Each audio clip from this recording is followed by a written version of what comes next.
How would you bake a lamb if you had 4 hours and the oven turned off?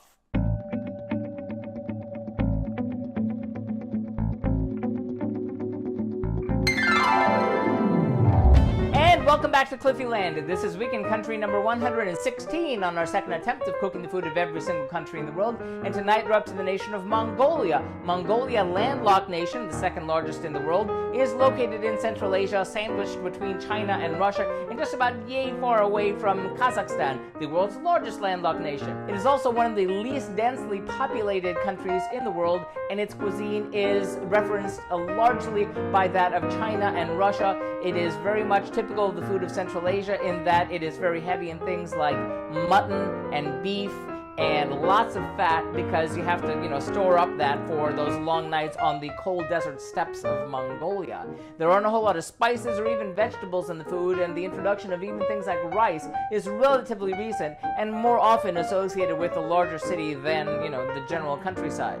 Now, last time we were able to cook the food of Mongolia over 2 nights, so let's look and see how things went when we tried things then. Well, 4 years ago on the Global Cooking Challenge, I got to cook on 2 nights, and on the first night I did a really delicious Mongolian lamb dumpling, which was steamed. It was delicious. I was really pleasantly surprised as how delicious it really was. Now, the second night is the one that we are trying to reproduce here tonight, and that night we wound up cooking 2 dishes. We did one which is a carrot salad, a Mongolian carrot salad. The origin of it, I'm not sure how necessarily traditional it is, but maybe it seems to be more of the city. In any case, it was really delicious. It tasted a lot like coleslaw. The other dish, though, was the one that I have been talking about for 4 years because it had the most interesting cooking method of anything I've done for any country, and that was a Mongolian baked lamb, also known as Horhog. It was really tasty. I was pleasantly surprised, and I can't get over how interesting it was to actually cook. So you're going to get to see that here. Now, before we get into the ingredients, just to let you know, like I said, the Mongolian cuisine doesn't have a whole lot of spices traditionally, so the addition of anything like chili peppers or garlic or even rice is not necessarily the most traditional, but we're trying to adapt it a little bit for our Western taste here, because we're not out on the steppes of Mongolia now. So that being said, let's take a look at the ingredients that go into tonight's 2 dishes. First, for our Horhog, or Mongolian baked lamb, we'll need several handfuls of smooth pebbles about 2 to 3 inches in diameter, washed thoroughly, 2 pounds of lamb on the bone, cut into serving pieces, 1 pound of onion, chopped coarsely, 2 to 3 garlic cloves, or to taste, minced, 1 inch or more of fresh ginger root, or to taste, grated, salt to taste, dried chili to taste, cored, seeded, and minced, and rice for serving. And then for our Mongolian carrot salad, we'll need a pound of carrots grated or julienned, a half a cup of raisins soaked in hot water, 1 large clove of garlic grated, 3 tablespoons of canola oil, 2 tablespoons of white wine vinegar, 1.5 teaspoons of sugar, salt, and pepper. Okay, this is going to be a lot of fun. I got to get out in the garden and start cleaning off some rocks. Let's get cooking. First, heat your oven as high as it goes.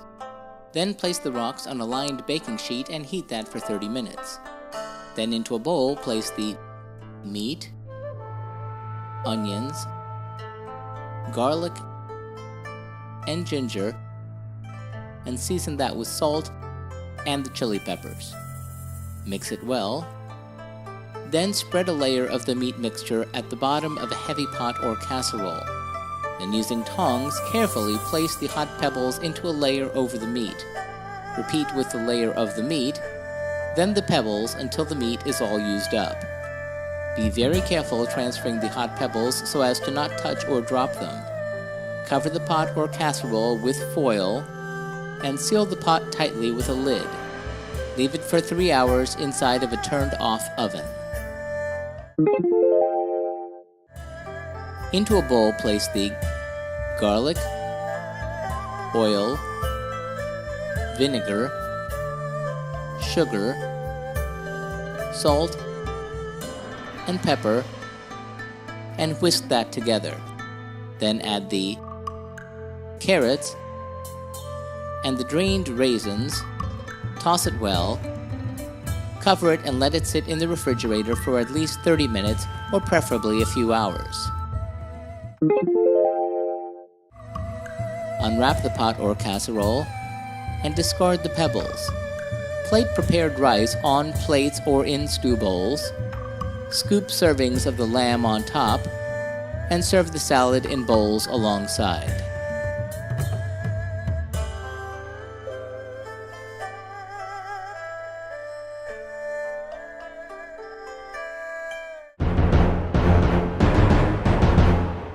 How'd that turn out? Well, first off, I gotta say, it was really strange sitting here for 3 hours with the oven turned off and things in the fridge and me like not cooking anything and yet having a really wonderful dinner at the end of it. It was really delicious. We're gonna start off with that carrot salad. It was just as delicious as it was last time. It was a nice pickling on the carrots, a nice sweetness from the raisins, and, you know, maybe the addition of the garlic and such wasn't the most traditional, but it really helped. Now, I could have done things better if I had had the time and the foresight to have julienned those carrots to give it more of a slaw texture, because that's really what it was missing. Other than that, it was really delicious. I'm going to give that one 4 out of 5 globes. Try it yourself at home. It's really good. But as for that baked lamb, that was just really, really surprising and really amazing. This time I added a good amount of chili to give it a nice bit of heat, and the garlic really did kind of help with that, because otherwise wouldn't be a whole lot of flavor aside from the lamb and the lamb fat flavors. Adding it with the rice did help soak up the broth, so it was really great. And again, I can't get over how excited it is to be able to like stick something in the oven with it turned off and 4 hours later have dinner. So I'm going to give the Mongolian baked lamb, or Horhog, 4 out of 5 globes. Really nice. If I was going to adapt it just for kicks, I'd be adding other spices to it, and then I'd really see it really sing. But that really wouldn't be very traditional. In any case, that does it for Mongolia. Tune in next week when we head back to Europe again to have the food of another Balkan nation and the food of Montenegro. See you then.